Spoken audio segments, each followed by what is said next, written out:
Bonjour et bienvenue. Aujourd'hui, nous parlons des marchés publics au Sénégal, une compétence incontournable pour l'ingénieur en génie civil. Entre technique, organisation et responsabilité, ce sujet est devenu central dans la carrière de l'ingénieur. Pour en parler, nous recevons un ingénieur génie civil de conception, titulaire d'un MBA et doctorant en géopolitique des grands projets d'infrastructures de BTP au Sénégal. Expert aussi et formateur international en procédure de passation des marchés publics et PPP. Bonjour et merci d'être avec nous. En quelques mots, M. Fall, pouvez-vous vous présenter à notre public? Je vous remercie beaucoup, M. Diop, de me donner l'opportunité d'expliquer un peu ce qu'est un ingénieur du génie civil, et notamment face au marché public. À titre de présentation, je peux dire brièvement que je suis ingénieur dans le secteur du BTP depuis plus de 40 ans, ayant travaillé dans les grandes entreprises de ce pays, dans des bureaux d'études et dans des bureaux de contrôle. Et depuis 1984, je me suis mis à mon propre compte en tant qu'expert immobilier et également en tant que consultant international dans les marchés publics et dans le partenariat public-privé.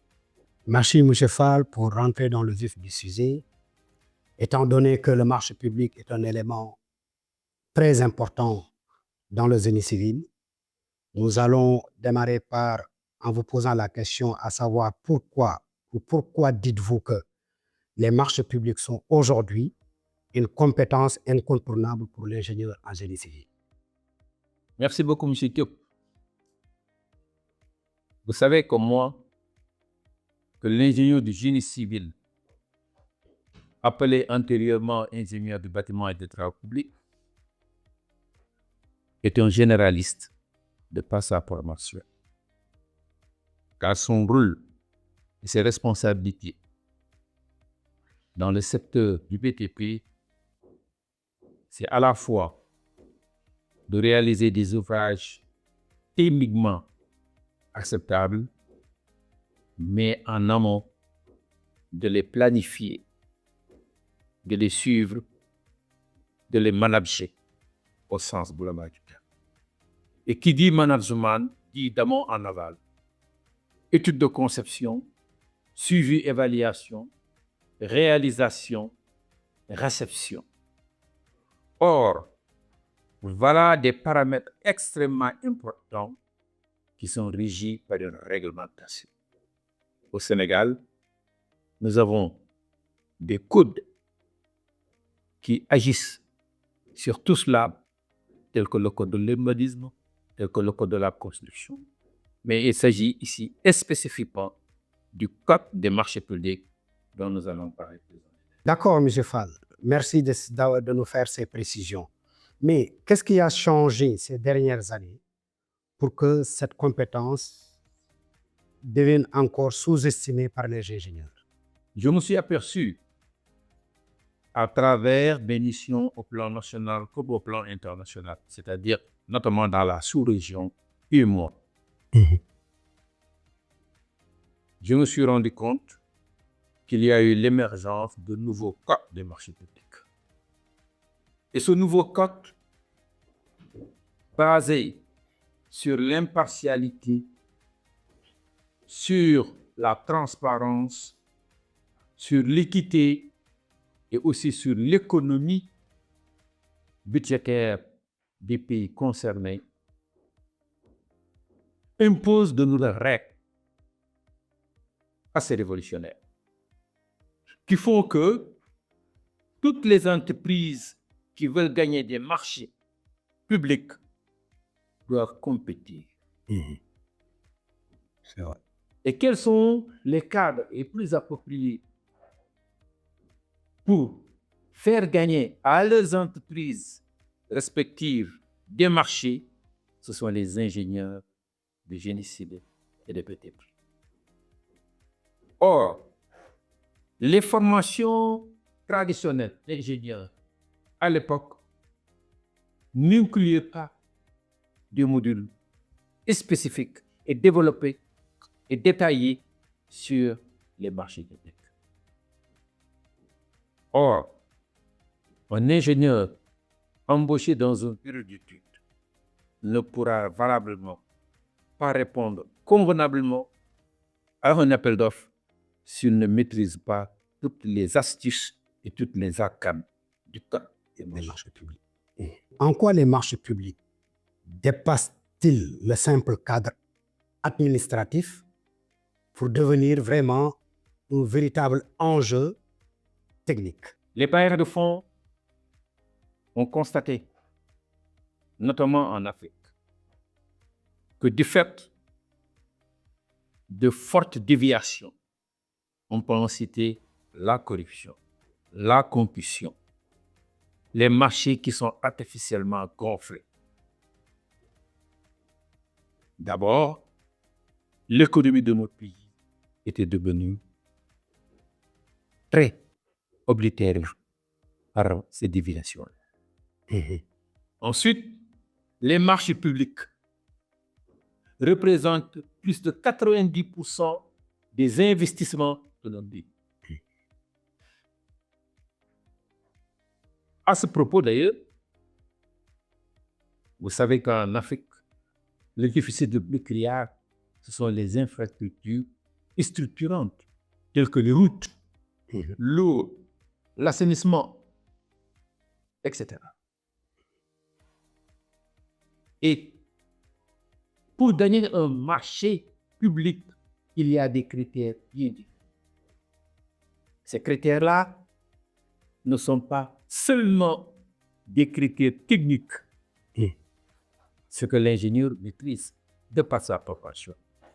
Il y a des critères financiers, il y a des critères juridiques, il y a des critères administratifs. Dès lors, toutes les écoles d'ingénieurs, désormais, doivent inclure des modules de formation en marché public suffisamment développés pour que, comme je l'ai dit tout le temps, l'ingénieur qui s'insère dans une activité de construction soit un produit prêt à l'emploi, c'est-à-dire maîtrisant parfaitement les marchés publics et pouvoir faire gagner à son entreprise des marchés importants pour le développement de l'entreprise. Pouvez-vous nous donner un exemple concret? Il y en a beaucoup. Cela varie d'un pays à l'autre. Et ce qui est intéressant pour donner force à mon argumentaire, c'est que l'UEMOA, à travers ces deux directives 4 et 5, qui sont le préambule de l'ensemble des codes des marchés publics dans les différents pays membres de l'UEMOA, a mis en place des organes, ce qu'on appelle DCMP au Sénégal, Direction centrale des marchés publics, ARCOP, remplaçant l'ex-ARMP pour le Sénégal, Autorité de régulation de la commande. L'intérêt de ces deux structures, c'est quoi? C'est que les entreprises ont la possibilité de faire des recours gracieux auprès de l'autorité contractante, mais également des recours contentieux auprès du comité de règlement des différents des accords. Ceci pour dire quoi?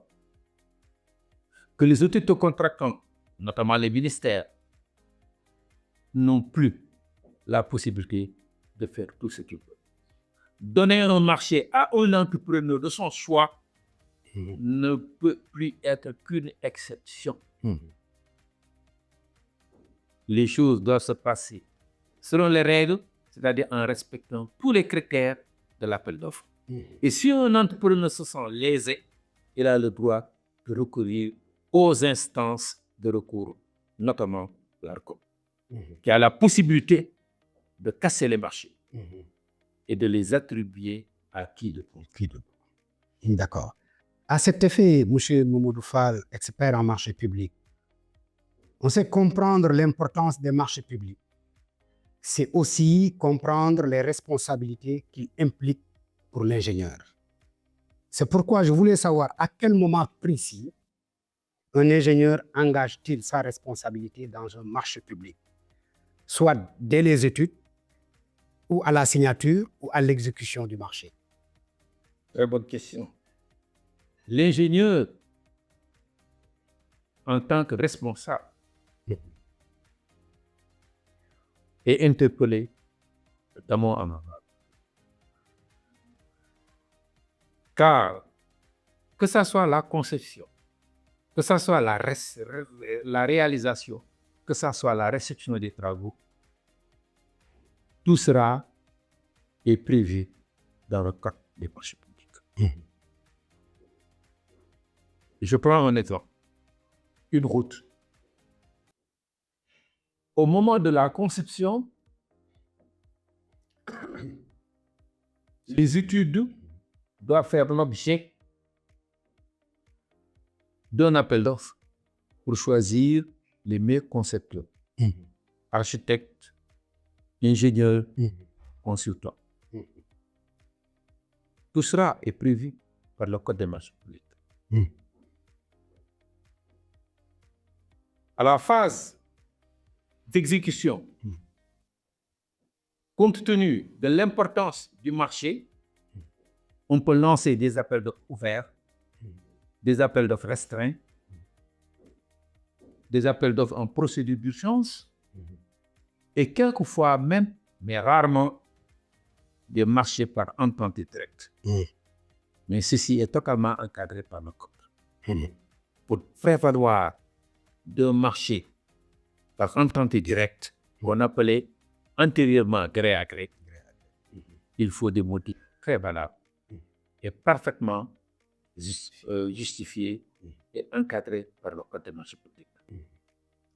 D'habitude, par exemple, dans les marchés publics, on voit certains ingénieurs qui arrivent à avoir tout le temps des difficultés. Vu cela, peut-on être très bon techniquement et se retrouver en difficulté à cause des marchés publics? Est-ce fréquent? Avez-vous déjà observé ce cas dans les projets de l'État? Merci beaucoup. Vous savez, le Code des marchés publics nécessite une formation spécifique. Tous les ingénieurs formés à bonne école ont un dénominateur commun, c'est-à-dire une forte connaissance dans les matières scientifiques, dans les matières technologiques et dans la pratique des chantiers. Mais un ingénieur de génie civil, je l'ai dit au début, est d'abord un généraliste. Il doit être également formé aux fondamentaux du droit, aux fondamentaux de l'économie, aux fondamentaux de la finance, aux fondamentaux du management. Car dans une entreprise et même dans un chantier, toutes ces activités-là interfèrent dans la réalisation d'un projet. Et les grands ingénieurs, d'ailleurs, c'est des spécialistes de projet. La nouvelle d'aujourd'hui, c'est que 80% des ingénieurs du génie civil sont devenus également des experts en marché public. Parce que, compte tenu du caractère très intransigeant du Code des marchés publics, l'entreprise qui n'arrive pas à remplir les critères et les conditions requises ne peut jamais gagner des marchés substantiels. Car le gré à gré ou entente directe, c'est la modalité d'exécution des marchés le plus simple. Donc, les autorités de contrainte de recours exceptionnellement à ce genre de marché-là. Secret défense, par exemple, l'armée a la possibilité de lancer des marchés par entente directe parce que c'est secret défense. L'urgence impérieuse, c'est-à-dire une urgence contre laquelle on ne peut rien du tout, c'est imprévisible, il faut le faire absolument, ça, on peut passer. Mais c'est l'ensemble de ces marchés-là ne peut pas dépasser plus de 20% des budgets accordés. Okay. Comme c'est le cas de la période du Covid. C'est ça. Vu cela, quelle est l'erreur de compréhension la plus grave qu'on peut voir chez les jeunes ingénieurs qui, à leur sortie de l'école, pensent que la gestion des projets, l'ingénieur, c'est seulement les calculs de structure, les calculs de dimensionnement. Quelle est l'erreur de compréhension la plus grave chez ces jeunes? Effectivement, vous avez parfaitement raison. Un jeune ingénieur, il est toujours imbu de sa formation scientifique et technique. Mais cela ne suffit pas. Un ingénieur du génie civil, notamment, est un généraliste, je ne cesserai de le répéter. Il doit, en plus de ses connaissances scientifiques et techniques, avoir de sérieuses compétences en droit, en économie, en finance et maintenant, notamment, en marché public. Et d'ailleurs, alors, essentiel des jeunes ingénieurs, ceux qui ont compris très tôt ont majoritairement fait des formations complémentaires en management au CESAC, dans d'autres écoles d'ingénieurs, de commerce, dans les universités, etc., pour compléter ce gap-là. Pourquoi? Parce qu'au Sénégal, par exemple, on a remarqué que beaucoup d'ingénieurs du génie civil ont accédé très rapidement à des grands postes de responsabilité, de direction, tels que la direction de la GTIP, la direction de la GIROUP, la direction technique de la SNHLM, la direction technique de la CK, etc. Et pour diriger une structure, on n'a pas seulement besoin de ces compétences techniques, mais on a besoin de compétences managériales, de compétences économiques, de compétences financières, de compétences juridiques, afin de pouvoir comprendre et de pouvoir coordonner l'ensemble des activités des départements qui sont sous ces ordres. Mais maintenant, parlons maintenant des compétences concrètes que doit maîtriser l'ingénieur dans les marchés publics. Quels sont les documents du marché qu'un ingénieur doit-il absolument savoir lire? À savoir, soit les DAO, CCAP, CCTP, pour voir exactement ce qu'ils doivent absolument savoir lire et maîtriser. Dans les marchés publics, le cahier des charges est extrêmement important. Quand on dit cahier des charges, ça veut dire l'ensemble des cahiers de prescriptions techniques, l'ensemble des cahiers de prescriptions administratives. Et, bien sûr, des documents techniques tels que les plans. Autant l'ingénieur, il est capable de faire une excellente lecture et une excellente interprétation des documents techniques tels que les plans, les devis descriptifs, les devis estimatifs. Il doit désormais maîtriser parfaitement toutes les ACA, toutes les astuces, toutes les descriptions au plan juridique, au plan économique, au plan financier, sont contenues dans le contrat. C'est-à-dire les cahiers des charges. Parce que cela engage sa responsabilité. Et ça engage la responsabilité de l'entreprise tout entière. Et c'est lui qui doit être l'interface entre son chef entrepreneur, s'il ne l'est pas lui-même, et le maître d'ouvrage. Or, ces cahiers des charges, ces contrats sont généralement écrits par des spécialistes, des juristes surnommés, des avocats, notamment quand il s'agit de contrats internationaux. Donc, si l'ingénieur n'est pas suffisamment formé dans ces aspects-là, il peut avoir des problèmes de lecture et de compréhension. Et de compréhension. Peut-on apprendre la maîtrise des marchés publics uniquement sur le terrain ou bien est-ce que l'école seulement suffit ou le terrain seulement suffit? Avant, c'était de façon empirique. Moi, mes premières connaissances en marché public, je les ai apprises sur le terrain en faisant des appels d'offres, en gagnant certains marchés, en loupant certains marchés. Avec le temps, je me suis forgé une certaine expérience dans les marchés publics.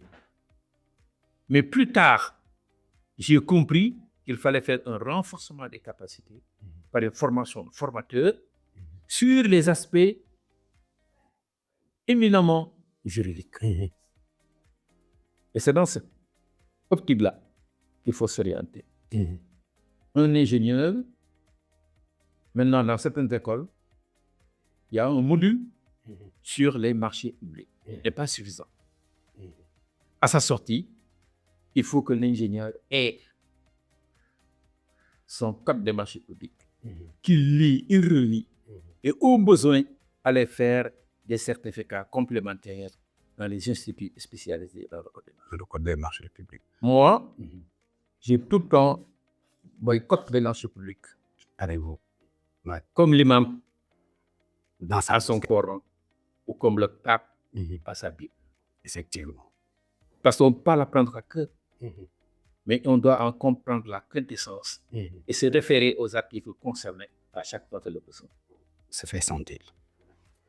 Étant donné que vous êtes expert et formateur international dans les marchés publics et aussi dans les partenariats publics-privés, avec beaucoup plus d'expérience de plus de 40 ans dans le métier, si aujourd'hui vous devez conseiller aux ingénieurs et aux spécialistes des passations des marchés publics les pièges techniques les plus fréquents dans les marchés publics.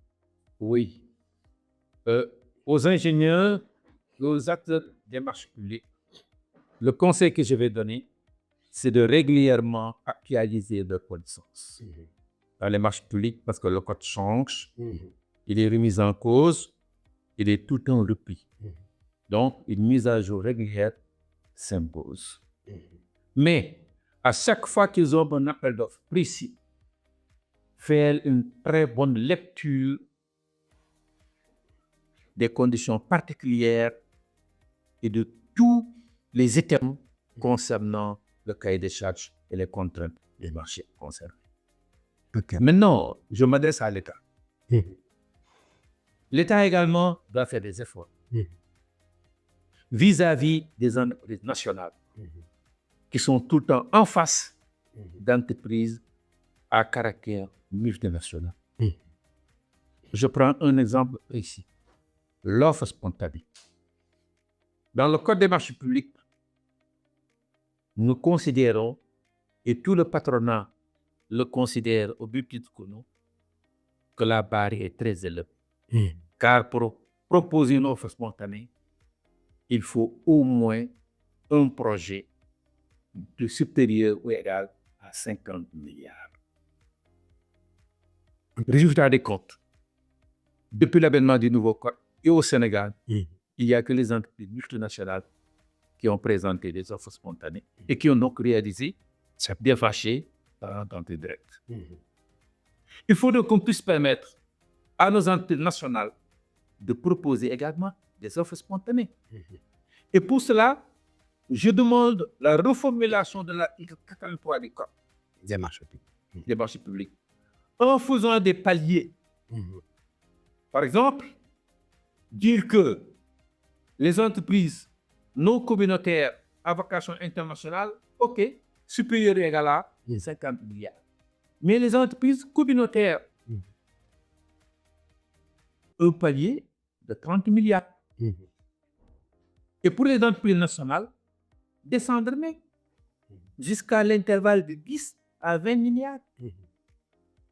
Je pense que ceci va apporter un impact socio-économique extrêmement important. Exemple, un entrepreneur sénégalais avec une offre spontanée de 20 milliards, il peut réaliser un nombre important de lycées et collèges de proximité. Il peut créer des postes de santé et des hôpitaux. Il peut créer des forages et des chapelles.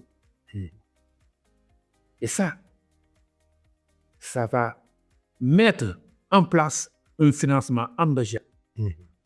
On n'a pas besoin de s'endetter à l'extérieur avec des taux exorbitants. Effectivement. Mais ça, c'est l'État.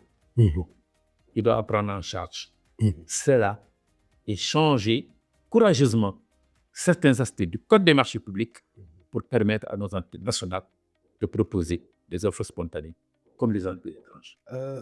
À cette étape, je pense que il y a deux choses qui sont très importantes qui vont peut-être fasciner les ingénieurs. Je voudrais savoir pourquoi l'exécution du marché est-elle la phase la plus risquée par rapport à l'ingénieur. Mais comment réagir aussi, comment l'ingénieur doit réagir par rapport aux pressions sur le chantier public, par rapport à sa hiérarchie, par rapport aux délais irréalistes aussi. Parce qu'il y a ces aspects que vivent vraiment les ingénieurs dans leurs projets. Effectivement. Parce que ce qu'il faut noter, et ça c'est très important, d'insister là-dessus, le secteur BTP au Sénégal est assez désorganisé. La commission qui faisait la classification des entreprises a disparu. Maintenant qu'on ne sait plus administrativement qui est grande entreprise, qui est petite entreprise, qui est moyenne. On essaie simplement à travers des critères de les distinguer. Il s'y ajoute que 80% de nos entrepreneurs sont soit analphabètes ou n'ont pas la formation adaptée. Très peu sont les ingénieurs.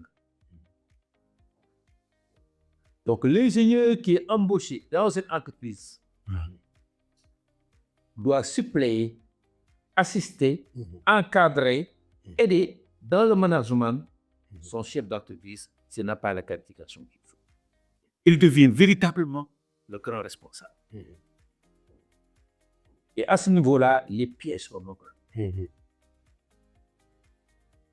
Un entrepreneur analphabète est pas très sensible à l'impact négatif de la corruption ou de la corruption. Or, si un entrepreneur doit céder 10% de son marché dans des commissions informelles, est-ce qu'il est toujours sûr de réaliser un bénéfice supérieur à 10% des faits de la concurrence? Dans certains chantiers, dans certains appels d'offres que je connais bien, le système AGETIP, l'assiette des entrepreneurs est tellement élargie, la concurrence est tellement importante que les marges bénéficiaires sont très claires, atteignent rarement plus de 10%. Or, s'il fait de la corruption ou de la concussion, un entrepreneur doit donner systématiquement 10%, est-ce que sa marge bénéficiaire ne se sentirait pas prélevée? Et ce qui explique d'ailleurs toutes les difficultés que les entrepreneurs de BTP ont, et il y en a même certaines qui vont jusqu'à aller en faillite. Donc c'est ça le gros risque. Il s'agit maintenant des délais de règlement. Quand on travaille avec l'État, les délais de règlement ne sont jamais maîtrisés. Un marché peut se dérouler en 12 mois, en 14 mois, l'entrepreneur attend 3 ans, 4 ans, 5 ans. Et pendant ce temps-là, il a un découvert au niveau des banques à des taux d'intérêt très élevés, entre 15 et 20%, qui bouffent totalement sa marge de bénéfice. D'accord. Voilà le nouveau challenge que les ingénieurs doivent régler. Soit qu'ils font entrepreneur eux-mêmes, soit qu'ils sont sous la tutelle d'un entrepreneur dont la formation n'est pas adaptée, mais dont ils deviennent véritablement le grand conseiller, le grand manager. D'accord, mais les ingénieurs comptent sur vous dans la mesure où Ici au Sénégal, la plupart des ingénieurs, vous êtes leur mentor. Donc, on compte sur vous aussi. Je vous remercie. Pedouya. J'essaie de faire le maximum possible vis-à-vis de mes jeunes frères, de mes neveux, de mes fils qui sont devenus ingénieurs. Et à ce niveau-là, d'ailleurs, j'ai élaboré des livres pour aider les jeunes ingénieurs à s'ajuster, à renforcer leur capacité. Notamment, un livre qui est apparu, qui est édité par l'Harmattan et qui s'appelle Technique quantitative de gestion appliquée au BTP, entre parenthèses, entreprise et ouvrage. Ah, machallah. Il suffit de taper sur Google pour voir l'ouvrage. OK. Terminons maintenant par la formation et les conseils pour les ingénieurs. Monsieur Fall, les écoles d'ingénieurs forment-elles suffisamment au marché public? Qu'est-ce qu'il manque? Faut-il revoir les programmes? En réalité, le problème, c'est quoi? Le fait. Effectivement, la formation traditionnelle, les formations traditionnelles d'ingénieurs n'incluent pas suffisamment la prise en compte du module sur les marchés. Il y avait peut-être un peu de comptabilité, un peu de droit, etc. Mais depuis bientôt une dizaine d'années, toutes les écoles d'ingénieurs ont compris que les modules, les formations sur les marchés publics sont incontournables et les ont inclus dans leur programme de formation. Et mieux, l'ARCOP, SARSD, a créé un institut dédié à la formation sur les marchés publics. Et où tous les ingénieurs peuvent accéder à des conditions très facilitées, parfois même gratuites. Maintenant, quel message répétez-vous le plus souvent à vos étudiants? Je le dis tout le temps, un ingénieur génie civil, c'est un généraliste. Ça veut dire quoi? Il doit pouvoir répondre, pas seulement sur les aspects techniques, mais également sur tous les aspects du management, financier, économique, juridique. Si sa formation initiale ne lui a pas permis de maîtriser tous ces aspects, la recommandation forte que j'ai faite aux ingénieurs, c'est tout le temps de se remettre en cause, de renforcer ses capacités et régulièrement de s'ajuster aux nouvelles donnes de l'économie du pays, notamment en matière de marché. Merci encore, Monsieur Mamadou Fall, expert chevronné du domaine. Si vous voulez faire un dernier message, qu'allez-vous dire et qu'est-ce que vous allez dire aux ingénieurs, aux architectes, aux spécialistes du BTP et aussi les gens, les curieux par exemple, pour leur permettre d'avoir le minimum d'aperçu sur ce qu'on vient de traiter depuis tout à l'heure.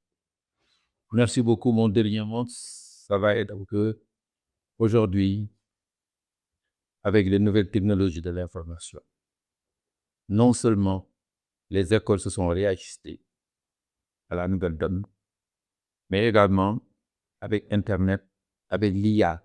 Il faut que les ingénieurs aient le réflexe, tout le temps, je dis bien, de renforcer leurs capacités techniques, mais également managériales.